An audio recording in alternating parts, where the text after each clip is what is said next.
Здраво, деца! Слушнете го денешниот возбудлив расказ. Тоа едноставно не е можно. О, да, можно е. Види, тој може да оди. Може би има некој сличен на него. Јас сум сигурна дека е тој. Тој беше 40 години сакат, а сега може да оди. Зар тоа не е чудо? Никогаш не сум видел нешто како ова. Види колку е среќен. Толку е среќен што скока од радост. Вистина е, тој одел и скокал и го славел Бог. Луѓето се загледале во него и во Петар.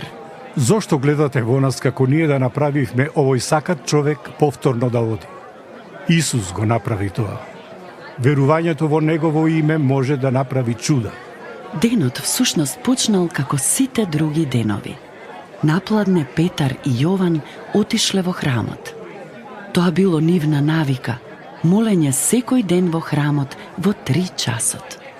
Кога се молиш ти? На влезот тие биле задржани. Еден сакат питач им ја подал раката. Не одминувајте ме. Имајте милост кон мене, ве молам, дајте ми пари. Петар и Јован го погледнале питачот и Петар рекол: Немам ни сребро, ни злато. Не сум богат.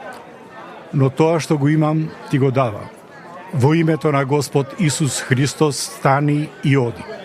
Тогаш Петар го фатил за раката и му помогнал да стане. Се случило чудо. Нозете и зглобовите на човекот за миг станале силни и цврсти. Тој скокнал и можел да стои и да оди. Човекот не можел да верува. Бил повторно здрав. Одел, скокал и му благодарел на Бог. Пресреќен го славел Бог и сите кои го виделе го направиле истото. Исус сака да прави чуда во твојот живот. Верувај му. До следното слушање.